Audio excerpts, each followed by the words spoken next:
Hello friends, आज की video में आप सभी का स्वागत है। आई होप आप सब बहुत अच्छे होंगे और आपकी स्टडी भी बहुत अच्छी चल रही होगी।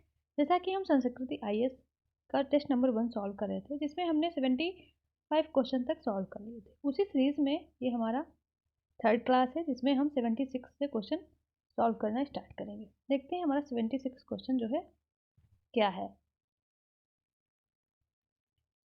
76 क्वेश्चन क्या है, निराश्रित महिला पेंशन योजना के संदर्भ में निम्नलिखित कथनों पर विचार कीजिए। ठीक है, इस योजना के तहत 50 वर्ष या उससे अधिक उम्र की निराश्रित या परित्यक्त महिलाओं और विधवाओं को पेंशन दी जाती है। सेकंड कह रहा है, उत्तर प्रदेश ने बजट वर्ष 2024 में पात्र लाभार्थियों का देय राशि को बढ़ाकर 1000 रुपये प्रतिमाह कर दिया है। तो यहाँ पे हमें सही उत्तर चूज करना है दिए गए कोट में से। तो यहाँ पे हमारा राइट आंसर क्या हो जाएगा? Option number B. क्यों ऑप्शन नंबर बी हो जाएगा? क्योंकि यहाँ पे जो 50 वर्ष दे रखा है, ये क्या है? 18 वर्ष से ऊपर की जो महिलाएं हैं उनको ये जो है स्कीम के तहत ये रुपए मिलेंगे। ठीक है, तो यहाँ पे इसके अकॉर्डिंग हमारा राइट आंसर क्या हो जाएगा? ऑप्शन नंबर बी हो जाएगा। नेक्स्ट हमारा क्वेश्चन है क्वेश्चन नंबर 77 कह रहा है कि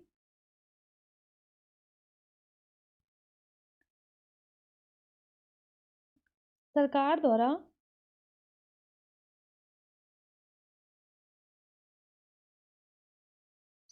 द्वारा राजकोषीय घाटा को पूरा करने के लिए निम्नलिखित में से किसका उपयोग किया जाता है? फर्स्ट ऑप्शन है विदेशी शर्त, सेकेंड है आंतरिक बाजार उधारी और 3 है प्रोविडेंट फंड। तो यहाँ पे क्या करना है, हमको दिए गए कोड में से सही उत्तर को चुनना है। तो हमारा जो राइट आंसर हो जाएगा इसके अकॉर्डिंग, राजकोषीय घाटा को पूरा करने के लिए क्या क्या यूज किया जाता है? विदेशी ऋण भी लिया जाता है और आंतरिक बाजार से उधारी भी ली जाती है और प्रोविडेंट फंड का भी यूज किया जाता है। तो यहाँ पे हमारा राइट आंसर हो जाएगा ऑप्शन नंबर सी, यानी कि तीनों की तीनों सही हैं। नेक्स्ट क्वेश्चन है हमारा क्वेश्चन नंबर 78। क्या कह रहा है? लॉफर वक्र के बारे में है। लॉफर कर्व हमारा क्या कह रहा है, देखते हैं। लॉफर वक्र के संदर्भ में निम्नलिखित कथनों पर विचार करना है। इसमें से कौन सा रिलेटेड है लॉफर कर्व से, वो आपको बताना है। फर्स्ट कह रहा है या राजस्व की प्राप्ति कर की दर के मध्य के संबंध को दर्शाता है। सेकंड कह रहा है या बेरोजगारी तथा मुद्रास्फीति के मध्य संबंध को दर्शाता है। और थर्ड कह रहा है या आर्थिक विकास के साथ साथ आय के वितरण में होने वाली विषमता को भी दर्शाता है। तो यहाँ पे क्या करना है हमको है, दिए गए कोड में से सही उत्तर का चयन करना है। तो यहाँ पे हमारा राइट आंसर जो हो जाएगा वो हो जाएगा ऑप्शन नंबर ए।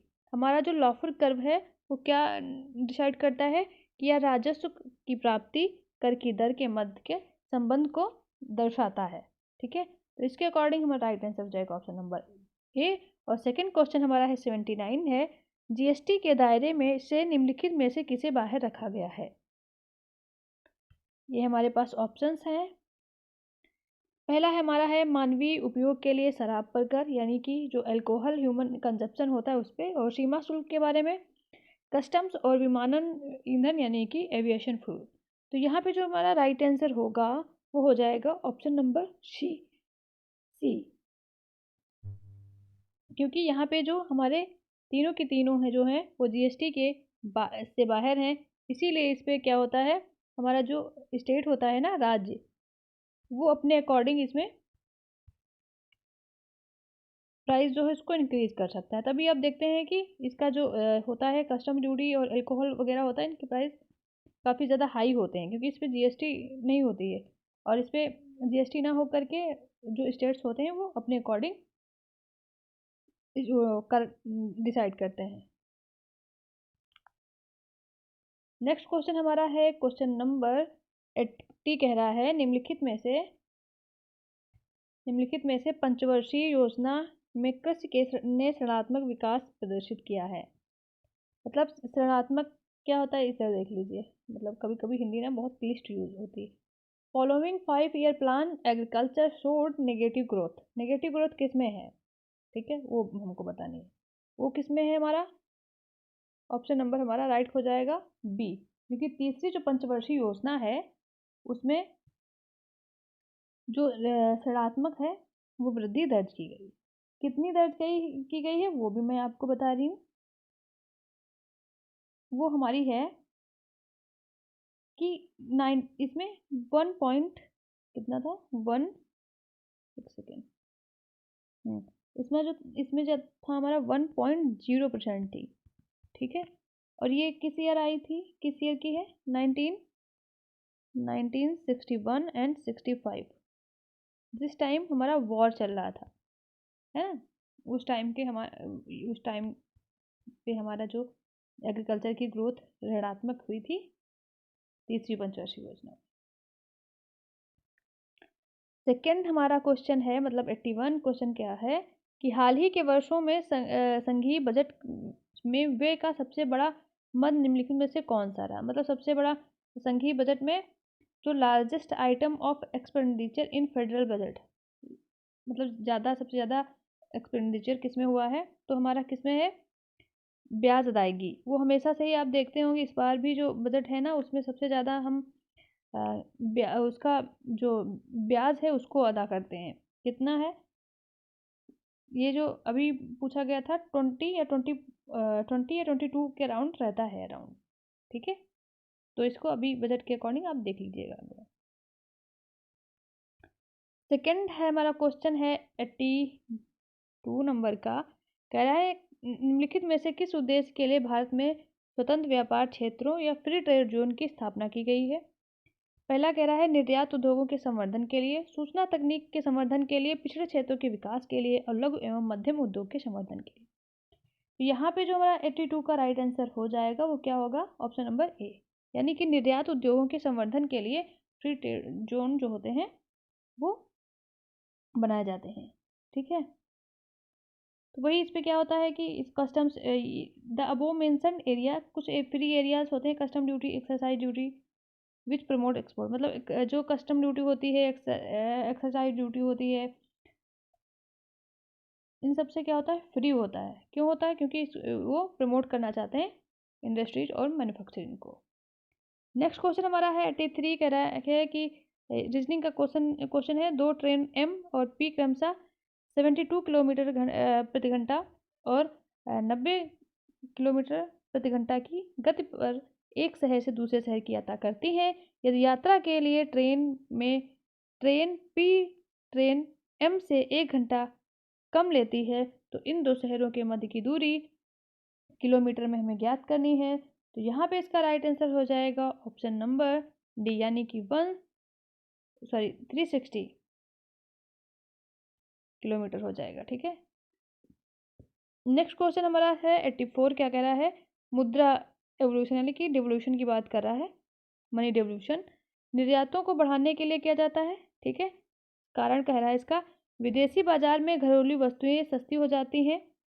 इसका क्या राइट आंसर होगा, ये इस कोट में से हमें चुनना है। तो यहाँ पे जो हमारा राइट आंसर हो जाएगा क्या हो जाएगा, ऑप्शन नंबर ए, यानी कि दोनों सही है। क्यों सही है, क्योंकि जब मुद्रा का जब डिवोल्यूशन हो जाता है निर्यात में तो क्या हो जाता है, जब निर्यात जब बढ़ेगा ना तो मुद्रा का डिवोल्यूशन हो जाता है, ठीक है। और विदेश में जो घर में हमारी, जैसे हमने ये था कोई चीज़, ये हमारा एक वॉच है, ठीक है, इसको हमने फॉरेन में भेजा, हमारी बनाई हुई चीज़ वहाँ पे सस्ती हो रही है तो क्या होगा, हमारे जो मनी है वो डिवोल्यूशन तो करेगी ना। तो इसका राइट आंसर हो जाएगा ऑप्शन नंबर ए। नेक्स्ट हमारा है क्वेश्चन नंबर 85, कह रहा है राष्ट्रीय निवेश और अवसंरचना निधि के संदर्भ में निम्नलिखित कथनों पर विचार कीजिए। फर्स्ट है NIF मास्टर एंड बुनियादी ढांचे और परिचालन संपत्तियों पर केंद्रित है। सेकंड कह रहा है भारत सरकार इनमें से केवल 49% की हिस्सेदारी है, ठीक, कितनी है, 49% की। तो यहाँ पे जो इसका राइट आंसर क्या हो जाएगा, ऑप्शन नंबर सी हो जाएगा, यानी कि हमारे ये दोनों को दोनों सही हैं, ठीक है। नेक्स्ट क्वेश्चन हमारा है क्वेश्चन नंबर 86 है, जिसमें हमें एक तरफ जो है नेशनल पार्क दे रखे हैं और एक तरफ हमें स्टेट दे रखे हैं, उसमें हमें मिलाना है। तो पहली चीज़ ये है हमारा संजय जो राष्ट्रीय उद्यान कहाँ का है, मध्य प्रदेश का है, ठीक है। और फिर हमारा ये जो इंदिरा जो वती राष्ट्रीय उद्यान कहाँ का है, छत्तीसगढ़ का है, ठीक है। अंसी कहाँ है? कर्नाटका का है। बेतला कहाँ का है? झारखंड का है। इस अकॉर्डिंग हमारा राइट आंसर क्या हो जाएगा? Option number B. ठीक है, क्या हो जाएगा? Option number B. Next question हमारा है 87, जिसमें हमसे पूछ रहा है एक तरफ पक्षी विहार है यानी कि बर्ड सेंचुरीज हैं और एक तरफ डिस्ट्रिक्ट दे रखे हैं, जिसमें हमें सही को चूज करना है। कौन कौन से सही वो हमें बताना है। ये हमारा ओखला जो है सेंचुरी, वो कहाँ की है? ये बताइए, ओखला सेंचुरी कहाँ की है हमारी? ये है हमारा गौतम बुद्ध नगर। कहाँ की है? गौतम बुद्ध नगर। ठीक है, तो यहाँ पे तो हमको गलत लिखा है। फिर समसपुर हमारी कहाँ की है? ये समसपुर हमारी है रायबरेली की। ये भी यहाँ पे गलत है। अब हमारे जो पार्वती अर्गा है ये कहाँ की है? ये हमारी गोंडा की ही है। ठीक है, और नवाबगंज पक्षी विहार कहाँ का है? ये हमारा उन्नाव का है। तो इसमें से हमारा कौन सा राइट है? दो हमारे राइट है और दो हमारे सही है। ठीक है, नेक्स्ट क्वेश्चन हमारा क्या कह रहा है? 88 क्वेश्चन है, जो कि कह रहा है हमसे कि जैव विविधता हॉटस्पॉट के संदर्भ में निम्नलिखित कथनों पर विचार कीजिए। फर्स्ट ऑप्शन कह रहा है यह केवल उष्णकटिबंधीय प्रदेशों में ही पाए जाते हैं, और सेकेंड कह रहा है यह केवल 4 जैव विविधता हॉटस्पॉट स्थल उपस्थित हैं। भारत में केवल 4 जैव विविधता हॉटस्पॉट स्थल उपस्थित हैं। नीचे दिए गए कूट का सही उत्तर का चयन कीजिए। जो 88 हमारा क्वेश्चन है, इसका जो राइट आंसर क्या हो जाएगा? ऑप्शन नंबर बी हो जाएगा, क्योंकि भारत में 88 का क्वेश्चन हमारा क्या हो जाएगा? ऑप्शन नंबर बी हो जाएगा।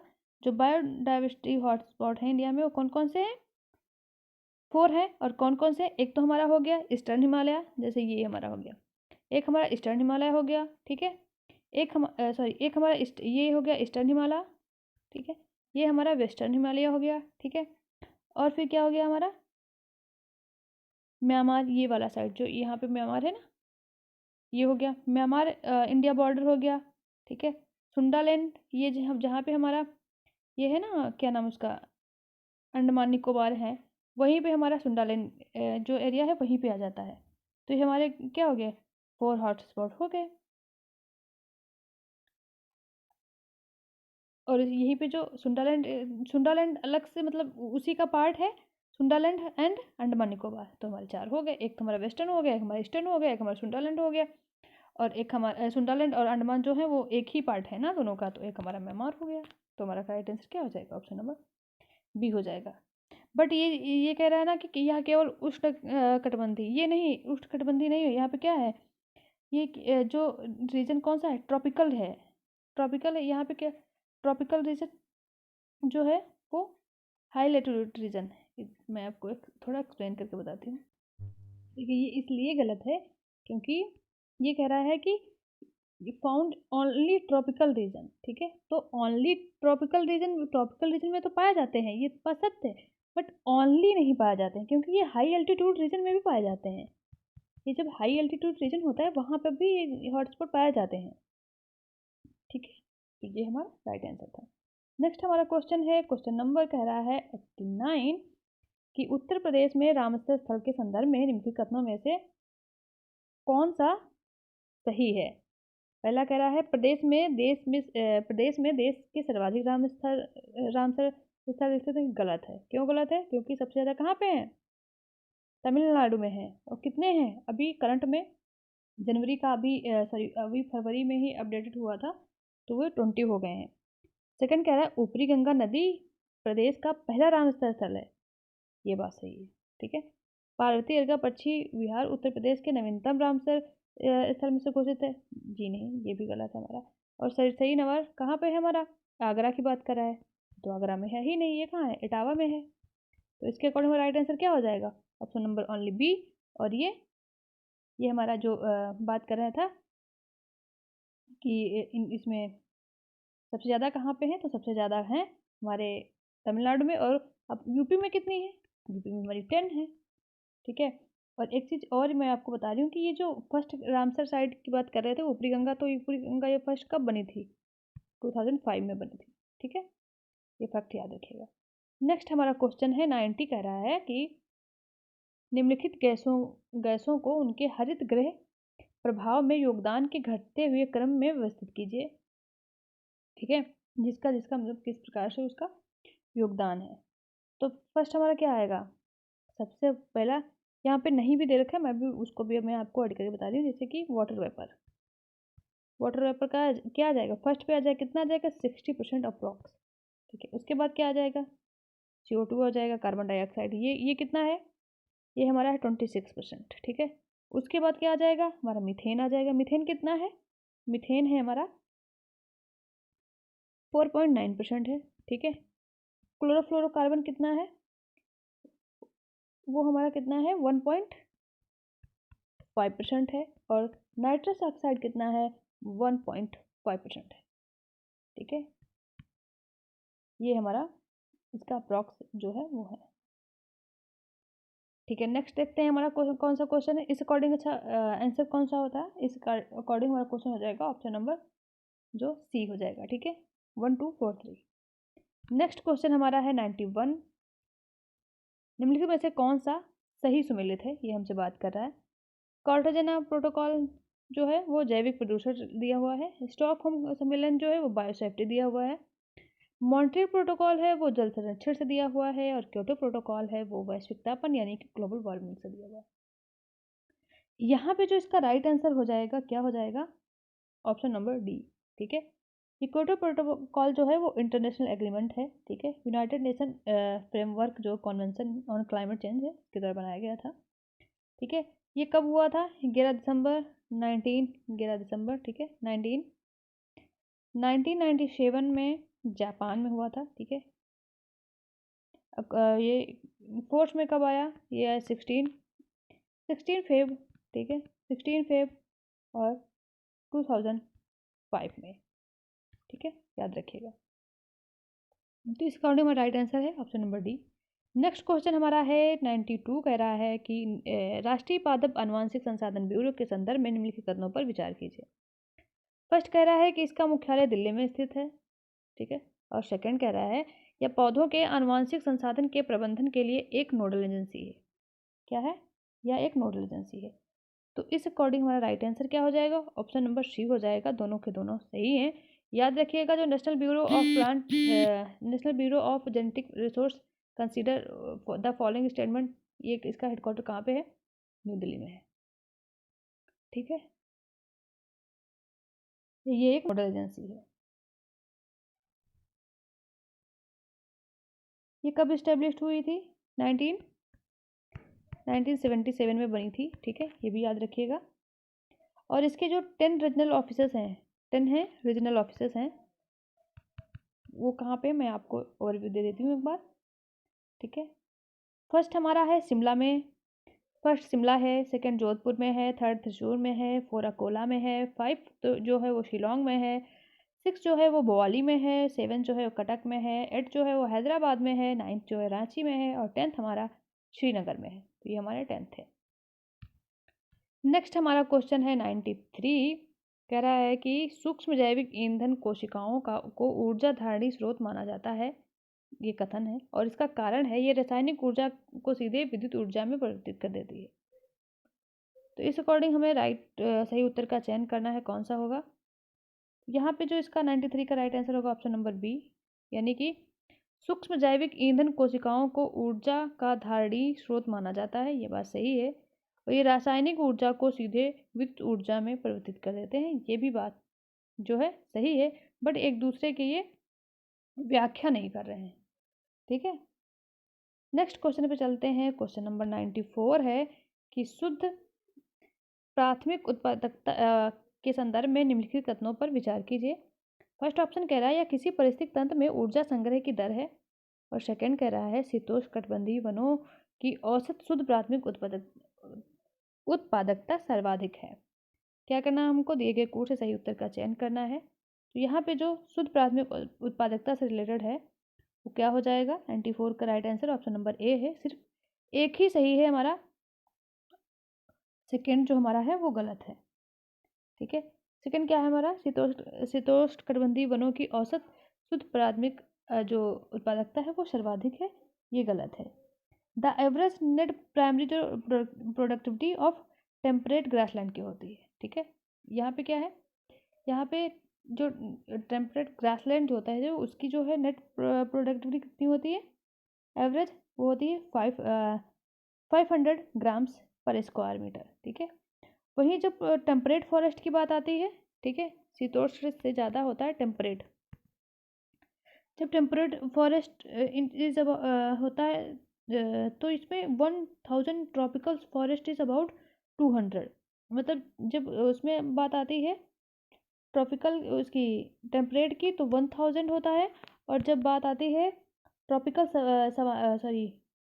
ट्रॉपिकल फॉरेस्ट की तो वो हो जाता है 2000 हो जाता है। ये 1000 था टेम्परेट का, और ट्रॉपिकल का 2000 हो जाता है पर स्क्वायर पे, ठीक है। और सवाना की जब बात होती है तो वो 700 हो जाता है ग्राम्स पर स्क्वायर, ठीक है। तो ये याद रखिएगा। इस अकॉर्डिंग हमारा सेकंड वाला गलत है। तो सबसे ज़्यादा उत्पादकता किसकी होती है,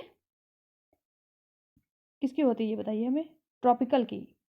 ये क्या है, ये टेम्परेट था, ये भी याद रखिएगा, ठीक है। नेक्स्ट हमारा 95 नंबर का क्वेश्चन है, कह रहा है निम्नलिखित में से कौन सा युग्म सही सुमेलित है, वो हमको देखना है। चन्नपटना कहाँ का है, चन्नपटना कहाँ का है, ये तो भाई हसन कर्नाटका है का है ना, हसन कर्नाटका का है। पिछोला कहाँ का है, ये तो उदयपुर का है, उदयपुर राजस्थान, ठीक है, उदयपुर राजस्थान। नक्की कहाँ का है, नक्की भी हमारा राजस्थान का है, माउंट आबू, माउंट आबू राजस्थान का है, ठीक है। लक्ष्मी ताल कहाँ का है, ये हमारे उत्तर प्रदेश का है, ठीक है। इस अकॉर्डिंग हमारा राइट आंसर हो जाएगा option number D. Next question हमारा है निम्नलिखित कथनों पर विचार कीजिए। एक सींग वाला गैंडा प्राकृतिक रूप से सिर्फ भारत में पाया जाता है ना। ओनली दिखे ना तो उसको समझ जाओ कि ये कुछ इसमें गड़बड़ है। सेकंड कह रहा है दो कुबड़ वाले ऊंट भारत के लद्दाख क्षेत्र में पाए जाते हैं, ये सही है। राइट कौन सा है, option number B. Option number A क्यों गलत है, ये भी हम जान लेते हैं। ऑप्शन नंबर इसलिए ए गलत है क्योंकि ये सिर्फ और सिर्फ भारत में नहीं पाए जाते हैं, ये और भी कंट्रीज़ हैं, जैसे कि पाकिस्तान हो गया, नेपाल हो गया, भूटान हो गया, है ना, और बांग्लादेश हो गया, इन सारे कंट्रीज़ में भी ये पाए जाते हैं, ठीक है। तो इसका अकॉर्डिंग हमारा राइट आंसर हो जाएगा option number B. Next question हमारा है 97, कह रहा है वैश्विक सौर सुरक्षा के संदर्भ में निम्नलिखित कथनों पर विचार कीजिए। फर्स्ट कह रहा है कि इसकी स्थापना अफ्रीका के वंचित एवं भौगोलिक क्षेत्रों में सौर निवेश को बढ़ाने के लिए की गई है। और सेकेंड कह रहा है हाल ही में अंतर्राष्ट्रीय सौर गठबंधन द्वारा इसे $35 मिलियन की पूंजीगत योगदान की घोषणा की गई है। दिए गए कूट का प्रयोग कर सही उत्तर का चयन कीजिए, ये भी बात यहाँ पे है। तो इसमें हमें कौन सा है ये हमें चूज करना है। तो यहाँ पे हमारा 97 है क्वेश्चन, उसका हमारा राइट आंसर है ऑप्शन नंबर सी, यानी कि हमारे दोनों के दोनों सही हैं। तो ये याद रखिएगा, जो ये ग्लोबल सोलर फैसिलिटी है वो कहाँ पे है, इसकी स्थापना अफ्रीका में की गई है, ठीक है। ये क्यों है, ये भौगोलिक और वंचित क्षेत्रों में सौर निवेश को बढ़ाने के लिए की गई है, और अंतर्राष्ट्रीय सौर गठबंधन द्वारा इसे इसका सहयोग कर रहा है, मतलब इतना ये इन्वेस्ट कर रहा है, इतने पैसे, कितने पैसे, $35 मिलियन। नेक्स्ट हमारा क्वेश्चन है 98, क्या कह रहा है कि आर्सेनिक प्रदूषित जल के संदर्भ में निम्नलिखित कथनों पर विचार कीजिए। ये है पेयजल में आर्सेनिक की अनुमेय सीमा 20 माइक्रोग्राम प्रति लीटर है, ठीक है। तो ये हमारा गलत है, कितनी है, 10 माइक्रोग्राम प्रति लीटर होती है। सेकंड हमारा क्या है कि भारत का सर्वाधिक प्रभावित राज्य राजस्थान है, ये भी गलत है। कौन है, वेस्ट बंगाल है आर्सेनिक वाटर से सबसे ज़्यादा जो प्रभावित राज्य है। तो यहाँ पे हमारा राइट आंसर हो जाएगा ऑप्शन नंबर डी, यानी कि दोनों को दोनों हमारे गलत हैं। तो नेक्स्ट हमारा क्वेश्चन है 99, क्या है ये भी देखते हैं। कह रहा है कार्बन मोनोऑक्साइड कोशिकीय श्वसन से को बाधित करती है, और सेकंड जो कारण है वो कह रहा है यह धूल कणों से होती है और मानवीय शरीर में प्रवेश करती है। तो 99 क्वेश्चन का हमारा जो यहाँ पे राइट आंसर हमें चूज करना है। तो राइट आंसर क्या हो जाएगा, ऑप्शन नंबर बी, यानी कि सही तो दोनों हैं बट एक दूसरे की व्याख्या नहीं करते हैं, ठीक है। ये बात सही है, जो कार्बन मोनोऑक्साइड डिजॉल्व करती है किसमें, ब्लड में, और डिस्टर्ब करती है cellular respiration and damage of heart, ठीक है। तो हमारा राइट आंसर है option number B. Next question पे चलते हैं। क्वेश्चन नंबर हमारा है 100, कह रहा है कि महत्वपूर्ण डेज दे रखे हैं और इसमें डेट देखी, वो हमको इसमें मिलाना है। देखिए इसमें जो हमारा तंबाकू निरोध दिवस होता है वो 31 मई को होता है। ओजोन दिवस होता है वो हमारा 16 सितंबर को होता है। ठीक है। और फिर हमारा विश्व वानिकी जो होता है, विश्व वानिकी फॉरेस्ट डे होता है 21 मार्च को, और पृथ्वी दिवस 22 अप्रैल को, यानी कि ये सारे के सारे हमारे यहाँ पे सही हैं। इस अकॉर्डिंग हमारा राइट आंसर ऑप्शन नंबर ए है। नेक्स्ट हमारा क्वेश्चन है क्वेश्चन नंबर 2101। कह रहा है कि कुछ इसमें प्रोडक्ट हैं और कुछ इसमें डिस्ट्रिक्ट के नाम हैं जिसको हमको मैच कराना है। देखते हैं इनको कि ब्रास जो होता है, मतलब जो अनटेंसिल्स हैं यानी कि बर्तन हैं, वो कहाँ से रिलेटेड हैं, तो ये हमारे हैं संत कबीरनगर से। ठीक है। और जो ब्लॉक प्रिंटिंग है वो कहाँ पे है, फर्रुखाबाद की है। टेराकोटा हमारा कहाँ का है, गोरखपुर का है। और जरी जरदोजी कहाँ की है, वो कासगंज की है। इस अकॉर्डिंग हमारा राइट आंसर हो जाएगा ऑप्शन नंबर डी। नेक्स्ट चलते हैं। 101 क्वेश्चन कह रहा है कि सूची 1 को सूची 2 से सम्मिलित कीजिए। सूचियों के नीचे दिए गए कूट का सही उत्तर चुनिए। फर्स्ट हमारी सूची 1 और सूची 2 में देखते हैं। इसमें क्या है, कुछ प्रोडक्ट दे रखे हैं, यानी कि मेटल प्रोडक्ट्स हैं, और इसमें कुछ तेल की चीज़ें हैं। देखते हैं क्या है। एल्युमिनियम उत्पाद कहाँ से रिलेटेड है, एल्युमिनियम जो उत्पाद है कहाँ से रिलेटेड है, ये हमारा सोनभद्र से है। ठीक है। और इलेक्ट्रॉनिक हमारा कहाँ से रिलेटेड है, ये हमारा नोएडा से हो जाएगा। और कालीन जो हमारी है वो कहाँ से है, ये हमारा भदोही से हो जाएगा। और तेल शोधन का खाना जो हमारा कहाँ है, मथुरा में है। इस अकॉर्डिंग हमारा राइट आंसर क्या हो जाएगा 102 का option number C. Option number C will be right. ठीक है। नेक्स्ट हमारे पास है क्वेश्चन नंबर 103। कह रहा है कि सूची 1 को सूची 2 से सम्मिलित कीजिए। सूची 1 में हमारे मेला हैं और सूची 2 में स्थल हैं, इसमें मिलाना है। बटेश्वर मेला कहाँ का है, आगरा का है। नौचंदी मेला कहाँ का है, नौचंदी मेला कहाँ का है, मेरठ का है। देवा शरीफ कहाँ का है, बाराबंकी का है। और गोविंद साहब कहाँ का है, अम्बेडकर नगर का है। इस अकॉर्डिंग हमारा राइट आंसर हो जाएगा option number C. Next question है 104। उत्तर प्रदेश की जलवायु के संदर्भ में निम्नलिखित कथनों पर विचार कीजिए। फर्स्ट क्वेश्चन कह रहा है ग्रीष्म ऋतु में उत्तर प्रदेश के उत्तरी भाग से दक्षिणी भाग तथा पूर्वी भाग से पश्चिमी भाग की ओर बढ़ने पर क्रमशः तापमान बढ़ता है।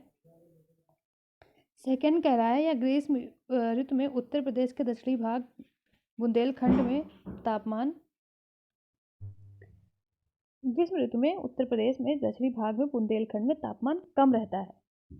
तो यहाँ पे जो राइट आंसर हो जाएगा ऑप्शन नंबर ए हो जाएगा, क्योंकि ये जो ऑप्शन ये जो है ऑप्शन नंबर ए वो सही है। बी क्यों गलत है, ये इसलिए गलत है क्योंकि ये ग्रीष्म ऋतु में जो बुंदेलखंड का तापमान होता है वो कम नहीं होता है, वो इंक्रीज करता है। ठीक है। तो इस अकॉर्डिंग हमारा राइट आंसर ये हो जाएगा।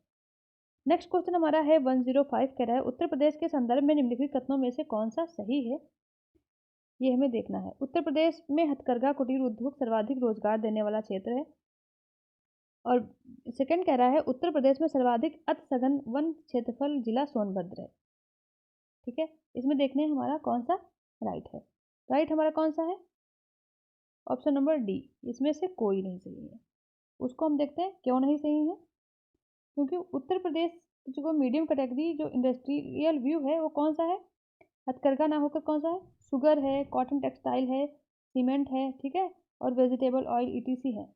ठीक है। तो इसमें हथकरघा इसमें शामिल नहीं है। इसमें ज़्यादातर क्या है कि इसमें एग्रीकल्चर इंडस्ट्री बेस्ड जो है एम्प्लॉयमेंट होता है, जिसमें यूपी में एग्रीकल्चर बेस्ड एम्प्लॉयमेंट जो है वो ज़्यादा होता है, जिसमें शुगर कॉटन ये सारी चीज़ें आ जाती हैं, वेजिटेबल ऑयल हो गया, ये सारी चीज़ें।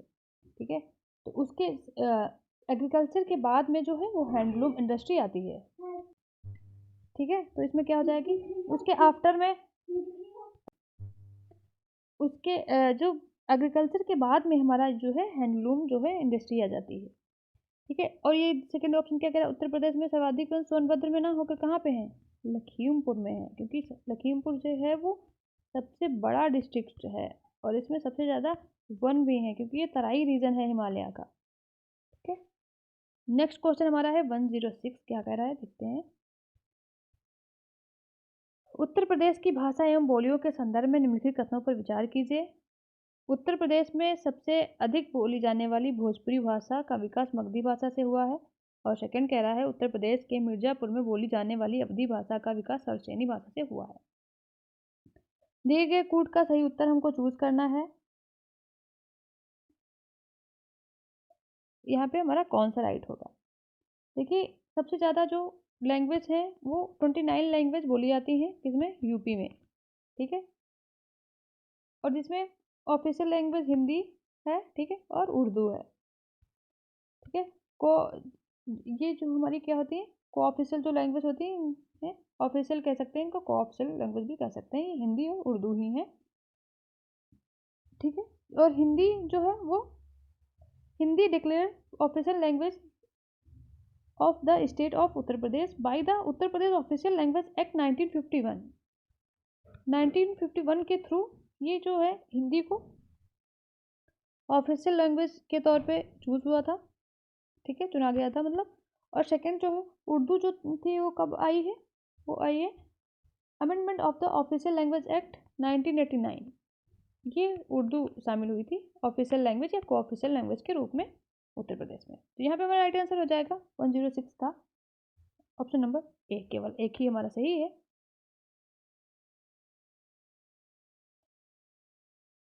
और ये जो इसमें बात कर रहे हैं कि ये जो फॉलोइंग जो डायलॉग्स हैं कि इसमें जो उत्तर प्रदेश में मिर्जापुर में बोली जा रही अवधी भाषा का विकास सौरश्रेणी से हुआ है, तो ऐसा नहीं है क्योंकि भोजपुरी लैंग्वेज डेवलप हुई है मगधी लैंग्वेज से बनी है, यहाँ पे दिया हुआ है ना।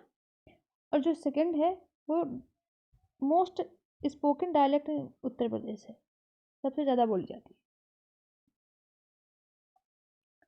नेक्स्ट हमारा है 107, उत्तर प्रदेश के में स्थित कृषि विश्वविद्यालय के संदर्भ में निम्नलिखित कथनों पर विचार कीजिए। उत्तर प्रदेश में 3 कृषि विश्वविद्यालय हैं। और सेकंड कह रहा है उत्तर प्रदेश में चंद्रशेखर आजाद कृषि और प्रौद्योगिकी विश्वविद्यालय की स्थापना 1975 में हुई थी, ठीक है। तो इसके अकॉर्डिंग हमारा जो राइट आंसर क्या हो जाएगा 107 का option number B. Option number B हमारा जो है वो सही है कि जो चंद्रशेखर आज़ाद विश्वविद्यालय की स्थापना 1975 में हुई थी, ये बात सच है। बट यहाँ पे लिखा हुआ है कि एग्रीकल्चर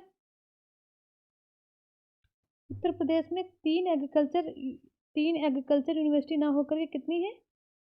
4 हैं, 4 हैं। कौन कौन सी है? फर्स्ट हमारा है Chandrashekhar Azad university agriculture technology, कहाँ पर है ये? कानपुर में है, ठीक है, एक कानपुर में हो गई। और दूसरा हमारा है Narendra Dev University of Agriculture and Technology Kumarganj Faizabad, एक हमारा फैजाबाद की हो गई, ठीक है। नेक्स्ट हमारा है एक हमारा है राजकोट, सॉरी इधर नहीं, सॉरी, एक हमारा सरदार वल्लभ भाई Patel university of Agriculture and technology Modipuram Meerut, एक हमारा मेरठ में हो गई। और जो है नेक्स्ट हमारा है साम हिंगन button institute of agriculture technology science of Allahabad, ठीक है, यानी नैनी, एक हमारा इलाहाबाद में है। तो ये हमारे पास 4 हो गई। नेक्स्ट हमारा क्वेश्चन है 108, क्या कह रहा है कि वर्ष 2011 की जनगणना के अनुसार भारत में 10 की जनसंख्या वृद्धि दर कितनी रही?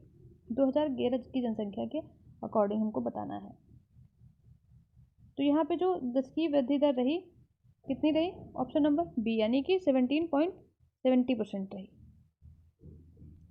नेक्स्ट क्वेश्चन हमारा है 109, कह रहा है कि वर्ष 2011 की जनगणना के अनुसार घटते लिंगानुपात वाले राज्यों का निम्नलिखित में से कौन सा एक सही क्रम है? इसमें जो हमारा राइट आंसर हो जाएगा ऑप्शन नंबर सी हो जाएगा, क्योंकि उत्तर प्रदेश है, फिर उसके बाद पंजाब है और उसके बाद सिक्किम है। नेक्स्ट हमारा है क्वेश्चन 110, ठीक है। देखते हैं इसमें क्या है कि सूची 1 को सूची 2 से सुमेलित कीजिए, नीचे दिए गए कूट का सही प्रयोग कर उत्तर चुनिए। तो इसमें जो हमारा कुछ इसमें योजनाएं दिए गए हैं, कुछ उसके उद्देश्य दिए गए हैं, वो हमको मिलाना है। फर्स्ट हमारा है दे रखा है लाइट हाउस प्रोजेक्ट, वो किससे रिलेटेड है? लाइट हाउस जो प्रोजेक्ट है वो है हमारा ये कम समय में किफ़ायती दर पर पर्यावरण अनुकूल घर तैयार करना, ये कहते हैं लाइट हाउस प्रोजेक्ट। ठीक है। हृदय योजना क्या है? ये सांस्कृतिक विरासत का संरक्षण एवं पुनरुत्थान करना है। और प्रसाद योजना क्या है? ये सभी धर्मों के तीर्थस्थलों का सौंदर्यीकरण करना है। और अमृत योजना क्या है? शहरी क्षेत्रों में जलापूर्ति और सीवेज परिवहन का विकास करना है। तो यहाँ पे हमारा राइट आंसर हो जाएगा ऑप्शन नंबर ए। नेक्स्ट क्वेश्चन हमारा है 111 है ना। क्वेश्चन सर्वाधिक इसमें है जनगणना 2011 के संबंध में निम्नलिखित में से कौन सा सही सुमेलित नहीं है, वो हमें देखना है। यहाँ पे कह रहा है कि सर्वाधिक जो ग्रामीण जनसंख्या है वो उत्तर प्रदेश में है। सेकंड कह रहा है सर्वाधिक अनुसूचित जनजाति जो मध्य प्रदेश में है। सर्वाधिक शहरी साक्षरों की संख्या महाराष्ट्र में है और सर्वाधिक ग्रामीण साक्षरों की संख्या तमिलनाडु में है। यहाँ पे जो राइट आंसर हो जाएगा ऑप्शन नंबर डी हो जाएगा, क्योंकि जो highest number of rural literature मतलब बात करें कि ग्रामीण साक्षरों की संख्या है वो कहाँ पर है, लिटरेट जो है वो कहाँ पे है लिटरेट, वो है यूपी में। ठीक है। तो यहाँ पे तमिलनाडु ना होकर यूपी होगा, बाकी दिए गए ऑप्शन सही है। नेक्स्ट क्वेश्चन हमारा है 112 क्वेश्चन है। और यदि किसी संख्या में उसका 6 ये हमारा रीजनिंग का क्वेश्चन है। ठीक है, मैथ का, वो मैं आपको इसका आंसर ऐसे ही बता दे रही हूँ। इसका राइट आंसर होगा ऑप्शन नंबर ए, यानी कि 42 और 48। एक बार इसको करके भी आप अपने अकॉर्डिंग देख लीजिएगा। वर्ष 2011 की जनगणना के अनुसार बढ़ते साक्षरता दर वाले राज्यों का निम्नलिखित में से कौन सा सही क्रम है, ये हमको बताना है।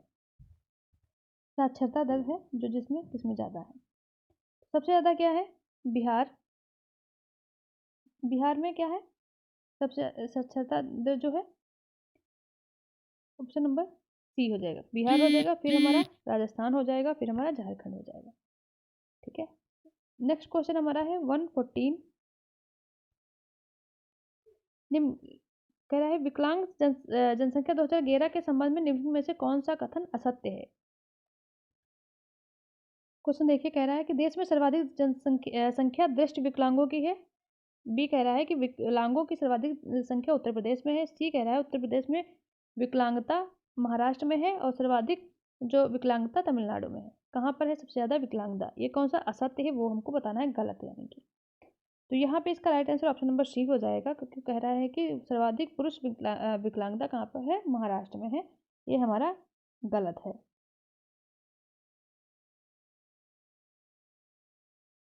जो यहाँ महाराष्ट्र का क्या हो जाएगा, अरुणाचल प्रदेश हो जाएगा। ठीक है, कि जो सबसे ज़्यादा पुरुष विकलांगता है वो कहाँ पर है, अरुणाचल प्रदेश में है।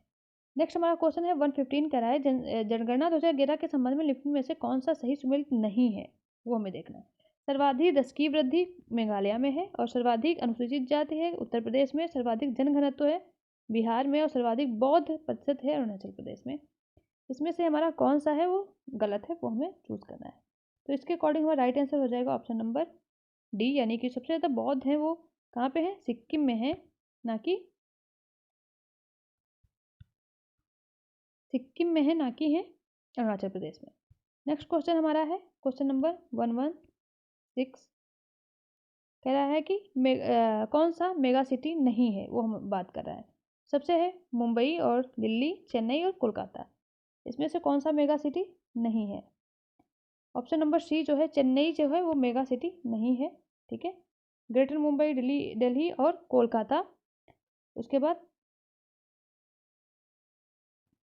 मेगा सिटी नहीं है, कौन है, चेन्नई नहीं है। मेगा सिटी किसको कहते हैं, जब जहाँ पर पॉपुलेशन 10 मिलियन अबव होती है उसको मेगा सिटी कहते हैं।